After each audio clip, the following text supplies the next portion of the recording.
조선야담 이야기 시작합니다. 옛날 경기도 끝자락 어느 시골 마을서 있었던 일이었지요. 하늘은 맑았지만 논두렁 옆 고삿길엔 늘 먼지가 풀썩풀썩 일고 바람결엔 매주 냄새와 집 타는 연기가 섞여 들었습니다. 그 마을 끝 허름한 초가집엔 일이라곤 죽도록 하기 싫어하는 사내놈이 하나 살았지요. 동네 사람들은 그를 보고 덜대먹은 놈이라 했지만 정작 본인은 일은 천한 것들이나 하는 기호하며 늘 배 깔고 누워 낮잠이 일과였으니 그 사내 이름은 만복이라 했습니다. 이름만 복이지 가진 건 땡전 한 입 없고 기우는 개미만도 못하다 했지요. 허나 그런 만복에게도 하나 있는 게 있었으니 바로 살림 미천 되어주는 마누라였지요. 이 마누라 착하고 얌전한 데다 친정이 좀 살만했지요. 친정서 얻어 온소치며 그르시며 고방 안 살림살이만 봐도 눈치 빠른 사람은 금세 알 수 있었지요. 저 집은 처가 덕에 산다고 말입니다. 허나 그런 마누라도 속은 사람이죠. 결혼 전엔 만복이 어찌나 점잖고 말발이 좋은지 도련님 같은 줄 알았지요. 그런데 혼례 치르고 3일이 지나니 본 모습이 드러났습니다. 방에만 틀어박혀 밥 숟가락만 찾는 것이 일할 생각은 눈꼽만큼도 없었습니다. 처음엔 마누라도 참았습니다. 사내가 좀 쉬려나 보다 했지요. 하지만 하루, 이틀, 열흘 해가 바뀌어도 요지부동. 더는 못 참겠다 싶은 마누라가 하루는 부엌일을 하다 말고 방으로 들어섰습니다. 여보, 이러다 굶어 죽겠어. 장사라도 좀 해보시지요. 만복은 배를 긁으며 말했지요. 하긴 장사를 하면 남을 것도 있지. 문제는 미천이 없어서 그렇지. 미천만 있으면야 금세 돈 버는 건 식은 죽 먹게요. 마누라가 잠시 눈을 가늘게 뜨고 물었지요. 그래요? 미천만 있음 정말 장사하시겠단 말씀이요. 그렇지. 이 몸이 누구요? 꽤 하나로 조선 천지 밥벌이쯤은 허허. 마누라는 그 길로 친정으로 갔습니다. 눈치 빠른 아버지는 이미 짐작했지만 딸이 고개를 조아리며 만복이 정신 차리고 장사 한번 해보겠다 한다니 체면상 안 줄 수도 없었지요. 그리하여 100냥. 그 돈이 만복의 손에 들어간 순간 그의 눈빛이 달라졌습니다. 그래, 이 판에 진짜 장사를 한번 해보지. 만복이는 손에 쥔 100냥의 엽전 주머니를 품 안에 꼭 품고 마을 어귀 느티나무 아래 앉아 있었지요. 눈은 감은 듯 감지 않고 생각은 깊은 듯 깊지 않게 떠돌고 있었지요. 장사는 무슨 장사? 괜히 고생스럽게 힘쓰지 말고 머리를 써보자. 그때 그의 머릿속을 스치는 얼굴 하나. 바로 건너 마을 과부 월선이었지요. 30이 훌쩍 넘은 여인이었지만 피부는 곱고 손끝 하나에도 생기가 흐른다 소문이 자자했지요. 무엇보다 그 집 살림이란 게 기름진 백마지기 논밭에 쌀독이 터지게 넘쳐난다 했습니다. 아무리 수절 과부라나 아이도 없이 홀로 된 지 10여 해가 넘었건만 아직 새 신랑을 들이지 않은 것도 수상타. 만복은 꾀를 굴리기 시작했지요. 눈이 반짝이며 코끝이 실룩이는 건 늘 그럴 때였습니다. 이놈이 병이 들었다 치고 허면 손 하나만 빌리면 낫는다 해볼까나. 그리하여 그 이튿날 만복은 평소보다 머리를 단정히 빗고 먼지 묻은 도포를 탈탈 털어 입은 뒤 건너 마을로 향했지요. 아침 해가 조금씩 뜨기 시작할 무렵 과부 월선의 집대문 앞에 도착했지요. 계십니까요? 이 몸이 병이 깊어 도움을 청할까 하고 찾아왔소이다. 마침 문간을 쓸던 하녀가 깜짝 놀라며 들여다보니 먼 길 걸은 듯 헐떡이는 사내 하나. 겉보기엔 병색이 완연해 보였습니다. 물론 그건 만복의 연기였지요. 잠시 후 월선이 기녀처럼 고운 자태로 나와 마루에 섰습니다. 눈은 날카롭되 목소리는 부드러웠지요. 이른 아침에 어인일이요? 만복은 무릎을 꿇고 고개를 숙였습니다.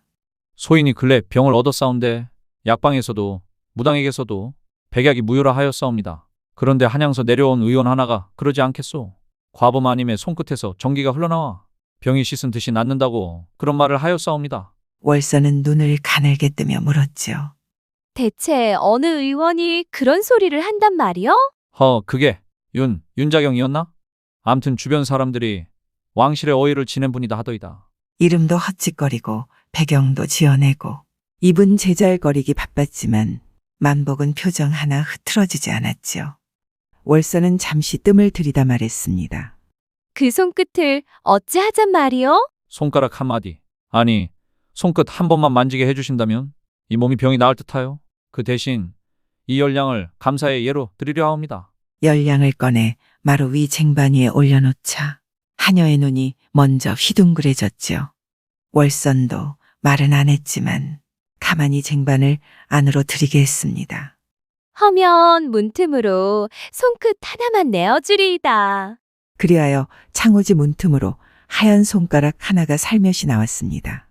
만복은 그 앞에 무릎 꿇고 그 손가락을 조심스레 두 손으로 감쌌죠. 눈을 감고는 혼잣말처럼 중얼거렸습니다. 아이고, 이정기, 이맥동 살 것 같소이다. 그리곤 문 안에 대고 조용히 인사한 뒤 쓱 일어나 돌아섰습니다. 돈은 이미 건네졌고 손가락은 이미 만졌고 과부는 아직 속지 않았다고 믿고 있었지요. 허나 그날 저녁 월서는 아무 말도 없이 손끝을 한참 들여다보았다고 합니다. 그로부터 며칠 뒤 만복은 다시 길을 따라 건너 마을로 향하였지요. 이번엔 발걸음이 한결 가볍고 허리도 곧추 세워졌더랬습니다. 찻수는 통했고 과부 월선의 손끝도 열량도 잘 받아낸 터라 꾀는 더 깊어져 있었죠. 이놈의 병이 손끝만으론 안 낫는 모양이야. 이번엔 좀 더 강한 전기가 필요하단 말이지. 만복은 이번에도 허름한 도포를 다시 덜어입고 눈 밑에 검댕이를 살짝 칠하여 병색이 짙은 듯 꾸몄습니다. 병자 연기를 위한 정성은 참으로 지극했지요. 그날 해가 기울 즈음 월선의 집문간에 다시 선 만복. 아이고, 마님 계시옵니까? 이 몸이 또다시 병통이 도죠. 전기 한 줌이 더 필요하옵니다요. 그 목소리에 하녀가 고개를 내밀었고 얼마 안 있어 월선이 마루의 모습을 드러냈지요. 그 눈빛은 저번보다 더 날카로웠으되 입가에는 약간의 궁금증이 깃들어 있었습니다. 그 손끝으로도 병이 낫지 않았단 말이요? 만복은 주저없이 고개를 저었지요. 처음엔 나아지는 듯하였사오나 의원왈 전기라는 것이 처음보다 더 깊은 곳에서 나와야 병이 뿌리째 뽑힌다 합니다. 허나 감히 부탁드리긴 어려운 일이옵지요. 월선은 말없이 그를 내려다보았고 잠시 침묵 끝에 물었지요. 허면 이번엔 어찌하잔 말이요? 만복은 고개를 푹 숙인 채 품 안에서 쪽지를 꺼냈습니다. 거기엔 서투른 글씨로 이렇게 적혀 있었지요. 가슴 곁에서 흐르는 전기. 문틈 사이로 그 전기를 받으면 병이 사라진다. 월선은 그 쪽지를 한참 바라보다가 손끝으로 종이를 천천히 접었습니다. 얼굴에는 화도 웃음도 없었지요. 그때 만복이 품속에서 엽전 꾸러미를 꺼냈습니다. 20냥 한양의 의원의 말씀대로 마님의 전기 한 줄만 더 허락해 주신다면? 그 말에 하녀의 눈이 다시 휘둥그레졌고 월선은 이번엔 아무 말 없이 자리를 떴습니다. 잠시 후 안채에서 조용히 목소리가 들려왔지요. 문틈으로 손 아닌 다른 데서 전기가 흐른다 하였으니 말처럼만 하시지요. 아무 말 없이 조용히 다녀가시오. 그리하여 마루의 선만복은 문틈으로 비단 속 하얀 속살을 내민 광경을 맞이하였지요. 그는 손을 모아 조심스레 닿기만 하듯 그 전기를 만졌고 무릎을 꿇고 한참을 엎드려 있었습니다. 아이고, 이 얼마나 맑고도 뜨거운 전기이옵니까? 의원 말씀 틀림없었소이다. 이윽고 일어나 조용히 돌아서며 그는 또 하나의 꾀를 속으로 굴리고 있었지요. 며칠이 흐르고 마을엔 가을이 내려앉았습니다. 들녘엔 벼이삭이 고개를 숙였고 장터엔 햇밤과 토란이 쌓이기 시작했지요.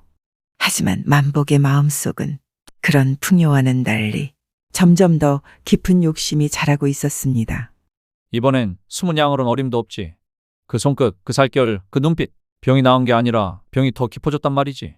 만복은 장터로 가 집신 몇 켤레와 헌서책을 사고 일부러 더욱 초췌한 차림으로 다시 월선댁으로 향했지요.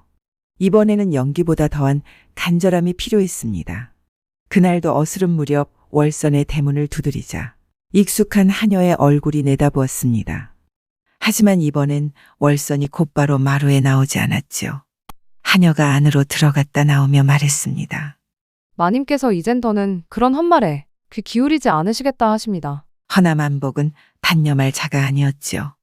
그는 마루 앞에 무릎을 꿇고 엎드려 목이 쉬도록 외쳤습니다. 마님, 제 병이 더 깊어졌사옵니다. 이번엔 이번만은 꼭 낫게 해주십시오. 천냥이 있어도 이 마음의 병은 마님의 정기 말고는 못 고칩니다요. 그 말이 창호지를 타고 안 채로 스며들자 월선은 이불을 덮고 누운 채도 눈을 감지 못했지요. 그녀도 어찌 된 일인지 자꾸만 그 사내의 손끝이 눈빛이 마음속을 맴돌았던 터였으니까요. 잠시 후 마루에 발자국 소리가 나더니 월선이 말없이 앉았습니다. 등 뒤엔 여전히 문이 닫혀 있었고 눈길은 멀리 마당 끝을 향해 있었죠.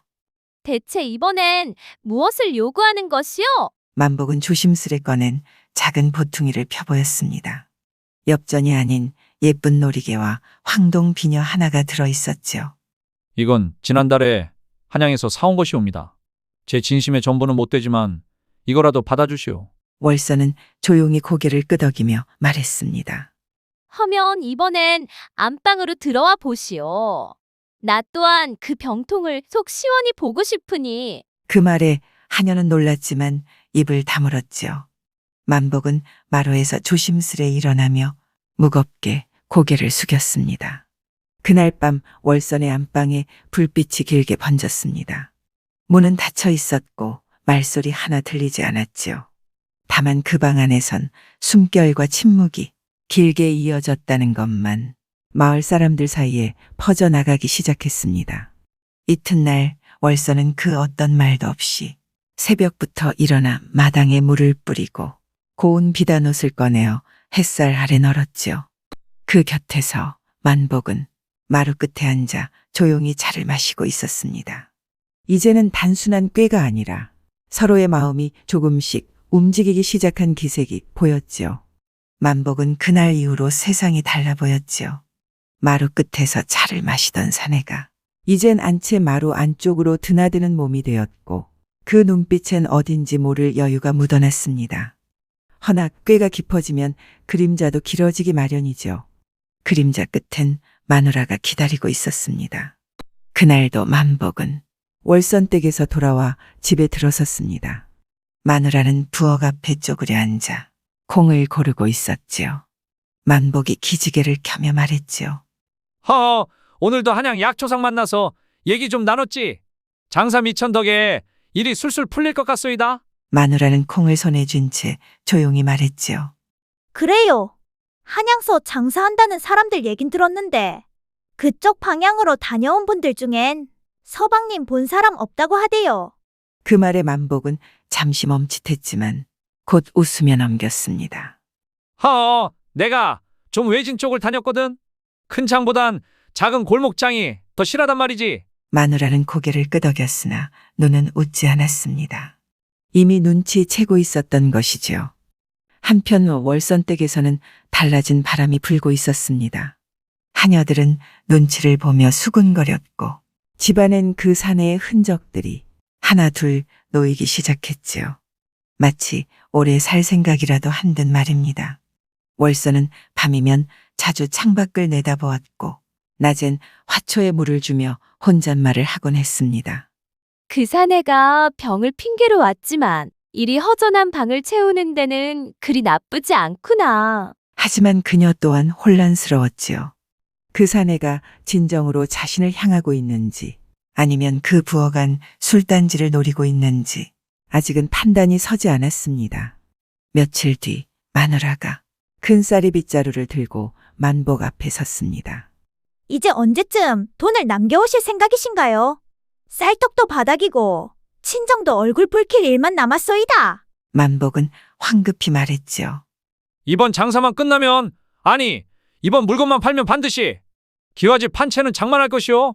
마누라는 말없이 돌아서더니 그날 밤 짐을 챙겨 친정으로 향했습니다. 그 눈엔 슬픔도 있었고 체념도 있었지요. 그제야 만복은 잠시 멈칫했습니다. 아니, 잠깐은 가슴이 쓰리기도 했지요. 하지만 그 가슴 한켠, 월선의 안채 마루에 따스한 등불이 어른거렸습니다. 이제 와 돌아갈 수는 없어. 여긴 내 새 살 길이야. 그날 밤 만복은 월선의 안방 문 앞에 조용히 앉아 있었습니다. 손엔 작은 술병 하나 그리고 목침을 들고 있었지요. 마님, 이놈이 오늘부로 병을 다 고쳤습니다. 허나 마음의 병은 혼자서 못 낫겠소이다. 마누라가 친정으로 돌아갔으니 만복은 더는 눈치를 볼 리도 발걸음 숨길 곳도 없었지요. 그렇게 월선댁 마루에 눌러앉은 지 3일째 되는 날 그는 드디어 짐을 안채 옆 작은 방으로 옮겼습니다. 하면 오늘부턴 고방에 누우시지요. 월선은 그 말 한마디로 허락 아닌 허락을 주었고 하녀들은 더는 묻지 않았습니다. 하지만 안채에는 은근한 긴장감이 돌았지요. 그 집에 남자가 들었다는 건 마을 안방들마다 입방아가 멋지않음을 뜻하는 일이었으니까요. 그럼에도 월선은 개의치 않았습니다. 아니, 더 이상 외로움에 지는 것을 원하지 않았지요. 어느 날 만복은 고봉밥을 마당 평상에서 먹으며 웃으며 말했습니다. 이 집 반찬은 약이요. 전기 말고도 힘이 솟어. 월선은 옆에서 미소를 지었습니다. 허나 그 속엔 뭔가 복잡한 빛이 스쳤지요. 그날 저녁 만복은 방 안에서 작은 병 하나를 꺼냈습니다. 예전 한약 봉투를 흉내내어 만든 종이에 손수글을 써붙였지요. 전기탕 부인의 기운으로 맥을 돌게 함. 하루 한 모금. 그걸 보고 월선이 웃음을 터뜨렸지요. 이 양반 이제 의원 노릇까지 하려 하시오. 만복은 진지하게 고개를 끄덕이며 말했습니다. 마님의 전기는 약보다 귀하오. 내 병은 아직 다 낫지 않았소이다. 그 말에 월선은 말없이 그를 바라보다 조용히 고개를 끄덕였습니다. 이윽고 마을 사람들 입방아가 돌기 시작했습니다. 그 집에 남정네 하나 들었대. 병 낫는다더니 정이 붙었다나. 과부가 홀로 살긴 아깝지. 기운도 좋고 살림도 번듯한데. 말은 많았지만 정작 월선은 부끄러워하지 않았습니다. 장에 나가도 염색집에 가도 당당히 걷고 사람들 눈길을 피하지 않았지요. 오히려 만복만이 낮으면 기웃기웃 사람들 눈을 피해 다녔습니다. 마님, 나 이제 돈이나 벌러 나갈까 싶소. 이렇게 이 집에서 얻어먹고 자는 것도 좀 그래서. 월선은 조용히 말했지요. 그럴 필요 없어. 이 집 일 도와주면 돼요. 볕 좋은 날 장독대도 닦고 논두렁도 둘러보고 마당에 낙엽도 쓸고 그런 게 더 일 없어. 그리하여 만복은 장사꾼의 탈을 벗고 집안의 머슴 아닌 머슴 노릇을 하기 시작했습니다. 마당을 쓸고 장작을 패고 우물에 물을 길어 올리며 마치 오래전부터 그 집 사내였던 양 살아갔지요. 그렇게 시간이 흘러 월선의 집안엔 따뜻한 국물 냄새와 함께 사람 사는 기척이 퍼지기 시작했습니다. 안방의 등불은 예전보다 오래 켜져 있었고 마당엔 웃음소리도 잦아졌지요. 이제 이 집은 부자 과부 집이 아니라 만복이 사는 집이라 불릴 날이 머지않아 보였습니다. 만복이 월선댁에 자리를 튼 지도 어느덧 달이 바뀌었습니다. 장독대엔 핵고추가 줄지어 말라갔고 우물가엔 여인들 대신 사내가 들락거리니 마을 사람들 눈엔 그 집 풍경이 낯설고도 익숙해졌지요. 아이고, 그 집은 이제 뭐 정식 사내가 들었나 보지요. 홀몸으로 외롭다 했는데 이제야 웃음이 돌더라. 말들이 떠돌았지만 월선은 여전히 태연했습니다. 오히려 그녀의 말씨는 더 부드러워졌고 고운 한복은 매일 바뀌어 햇빛 아래 더욱 눈에 띄었지요. 어느 날 월선은 만복이 장작을 패는 뒷모습을 한참이나 바라보다 말했습니다. 이봐요. 이제 날이 서늘해지니 장독 덮개를 새로 해야겠소이다. 부인, 말씀만 하세요. 이놈이야, 그거 하나 새로 얻는 게 뭐 그리 대수겠소? 만복은 땀을 닦으며 웃었고 월선은 그 웃음이 예전보다 다르게 느껴졌지요. 허나 그녀는 그것이 무엇인지 굳이 이름을 붙이진 않았습니다. 그날 저녁 두 사람은 평상에 나란히 앉아 달빛을 마주 보았습니다. 바람은 선선했고 부엌에선 된장찌개 끓는 소리가 은은히 들려왔지요. 이봐요. 예, 이제는 정이라 불러도 되는 것이겠지요. 그 말에 만복은 잠시 말이 없었지요. 허나 그 눈빛은 말보다 더 많은 걸 전하고 있었습니다. 정이란 것이 꼭 부부지간에만 드는 것이 아니오. 부인께선 이놈 살길 열어주시고 살맛을 주셨소. 그 이상이 어디 있겠소? 월서는 조용히 고개를 끄덕이며 찻잔을 들었지요. 찻잔 속엔 민들레 꽃잎 한 조각이 떠 있었고 달빛이 은빛으로 맺혀 흔들리고 있었습니다. 그날 밤 만복은 더 이상 고방이 아닌 안채 옆 방에서 불을 밝혔습니다. 월서는 문을 열고 그 불빛을 보고 있다가 말없이 문을 닫았지요. 그 문이 닫히는 소리에 마당의 개지즘도 잠잠해졌습니다. 이튿날 아침 마을 사람들이 우물가에 모여 수군거렸지요. 그 집 불빛이 새벽까지 꺼지지 않더라. 두 사람이 허허 복도 많지. 이제 그 집을 월선댁이라 부르는 이보다 만복이네라 부르는 이가 더 많아졌습니다.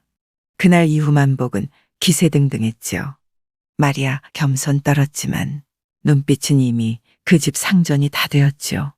바깥마당만 밟으면 헛기침부터 나오고 하녀가 물 한 그릇 들고 나오면 목도 한껏 고추 세우고 받았지요. 사람 살고 볼 일이로다. 마님이 전기를 주더니 이 몸이 새 사람 되었네. 어느 날은 대청마루에 도포를 걸쳐 입고 앉아 손톱을 깨물며 말했지요. 내가 소시적인 말이야. 이 손으로 장터에서 소 2마리를 잡았지. 허허, 그땐 내가 장사였지. 하녀들 은 입꼬리를 실룩이며 웃고 월서는 부엌에서 머리를 흔들며 말했지요. 허풍은 약도 없지요. 전기를 줬더니 목까지 빳빳해졌네. 그래도 집안일은 꼼꼼히 도왔습니다. 나무 패고 장작 쌓고 강아지 밥도 챙기고 동네 아이들이 만복을 보고는 과부집 도련님이다 하고 뛰어다니니 그제야 본인도 당황했지요. 거기 도련님은 무슨 도련님이냐? 이 몸은? 안방지기다. 안방지기. 이렇듯 안방지기가 된 만복. 하루는 아침 일찍 머리를 가지런히 빗고 마루에 앉아 물었습니다. 부인, 이놈도 이제 호패 하나 써야 하지 않겠소? 뭐 월선댁 산에 만복이라든지. 월서는 남을 다듬던 손을 멈추고는 키 굳더니 말했지요. 호패보다 앞서 그 입부터 다스리는 게 먼저겠어. 누구 들으면 지체 높은 벼슬이라도 한 줄 알겠소이다. 그 말에 하녀들도 킬킬거렸고 만복은 멋쩍게 웃으며 바닥에 침 하나 톡 뱉었습니다. 허허, 사또까진 아니더라도 이 집 앞마당 감나무 잎은 내 허락 없이 못 떨어지지 않겠소? 그날 마당에서 낙엽이 바람에 날리는데 만복이 쫓아가며 중얼거렸답니다. 이놈들이 허락도 안 했는데 떨어지네. 참말 안 듣는 놈이요. 월서는 그 모습을 보고 기가 막히면서도 웃음을 참지 못했지요. 밤이 되면 두 사람은 마루에 앉아 찐밤을 까먹으며 웃고 떠들었지요. 그 모습은 진즉의 부부라 해도 이상할 것 없었고 동네 사람들도 이젠 그저 고개만 끄덕일 뿐이었답니다. 그날도 만복은 장독대 앞에서 장을 저으며 흥얼거리고 있었지요. 된장이 익어가듯 우리 사이도 깊어져 가는구먼. 흐흐. 그때 하녀가 허겁지겁 달려왔습니다. 저기 큰일 났소이다. 저 아랫길에서 누가 올라오는데? 한번 나가서 보세요. 대체 누구길래 그러느냐? 만복이 고개를 쳐들고 대문 앞으로 나가니 먼 길에서 보따리를 든 여인 하나가 느릿느릿 걸어오고 있었지요. 그 한복 자락에선 먼지바람이 일고 따기보다 따가운 낯익음이 풍겨왔습니다. 이거 혹시? 바로 그 사람이었지요. 마누라. 짐을 던지듯 내려놓으며 그녀는 대문 앞마당 한복판에 섰습니다. 이게 어찌된 일이오? 장사 나간다던 사람이 왜 과부집 장독대를 지키고 있단 말이오? 만복은 잔뜩 당황한 표정으로 말했지요. 그게 말이오. 마님이 전기를 아니요. 과부 마님께서 그게 병이 그러니까. 그때 월선이 조용히 문 안에서 나왔습니다. 단정한 한복 차림에 표정은 흔들림 없었지요. 아내 되시는 분이로군요. 이 집에 계신 건 몸이 안 좋으셔서 요양차이지요. 그 말에 마누라 눈빛이 차가워졌습니다. 뭐요? 허구한 날 놀고 먹는 위인이 어디가 아프다고? 하긴 누가 안 잡아도 이 인간이 알아서 이 집에 척척 눌러 앉았을 테지. 마당 공기는 돌처럼 무거워졌고 하녀는 얼어붙은 채 서 있었습니다. 만복은 그 틈에서 머리를 극적이며 말했지요. 아니, 당신 말도 옳고 저 마님 말도 틀리진 않소. 내가 좀 병이 깊었고 정기 치료가 길어졌고 살다 보니 일이 되었소. 마누라는 한숨을 내쉬며 말했지요. 이젠 당신 몸에서 역한 냄새가 나. 그러더니 짐을 들고 돌아서 나갔습니다. 월선도 말없이 문을 닫았지요. 만복은 마당 한복판에 덩그러니 남겨졌습니다. 그날 저녁 그는 평상에 앉아 찐 고구마 하나를 베어 물며 말했지요. 역시 사람 일은 된장만큼 어려워. 뚜껑 열고 두면 쉬기도 하고 너무 덮어두면 골기도 하니. 다음 날 마을 장터에선 이런 말이 돌았습니다. 과부 집에 들인 사내가 아내가 있었다 하네요. 뭐야, 그놈 참 양심머리도 없네 그려. 월선댁 대문 앞엔 무거운 침묵이 쌓였고 만복은 말없이 마당 낙엽만 쓸었습니다. 하지만 그 눈빛에선 왠지 폭이 아닌 반성, 두려움 아닌 고민이 스며 있더랬지요. 그리고 그날 밤 월선이 다시 안채 문을 열고 말했지요. 아직 그 사람 따라가지 않은 걸 보니 여긴 남을 생각인가 보? 만복은 가만히 고개를 끄덕이며 말했지요. 마님, 이놈. 이번엔 장사도 병도 아닌 진짜로 이 집 지키고 싶소. 그 말에 월선은 등불을 안으로 들이며 말없이 문을 닫았고 불빛은 오래도록 꺼지지 않았다고 합니다. 며칠이 흘렀습니다. 월선댁 굴뚝에는 다시 연기가 피어오르고 부엌에선 된장찌개 냄새가 은근히 번졌지요. 마당 끝 감나무에는 까치가 날아들고 장독대 옆 평상엔 익숙한 두 사람의 그림자가 앉아 있었습니다. 마님, 된장은 오래 묵을수록 맛이 깊어진다 했지요. 사람 사이도 그런 거 아니겠소? 그런 말 하기엔 당신은 너무 설뗀 놈이지요. 월선은 그렇게 말했지만 손엔 찐 감자를 내주고 있었고 만복은 감자를 받아 입에 넣으며 시익 웃었지요. 설된 놈이라도 오래 두면 있겠지요. 천천히 익혀주시지요. 이제 마당을 쓸고 장작을 펴는 건 만복의 일이 되었습니다. 장에 나가는 건 하녀 몫이고 월선은 다시 자수를 놓기 시작했지요. 문 밖에서는 누가 봐도 사람 사는 집이 되었습니다. 물론 입방 안은 여전했지요. 그 집 사내에 부인도 있었던 양반이라며? 그랬대도 이제는 하나뿐이겠지 뭐. 된장도 휘젓다 보면 섞이기 마련이지. 만복은 그 소문을 다 들었지만 별다른 대꾸는 하지 않았습니다. 그냥 마당에 물을 뿌리고 개에게 밥을 주고 월선이 좋아하는 국화를 따다 안방 창틀에 놓아두었지요. 하루는 월선이 물었습니다. 이보, 만약에 또 옛 마누라가 돌아온다 해도 뭐라 하시겠어? 만복은 말없이 앉아있던 평상 아래서 작은 항아리 하나를 꺼냈습니다.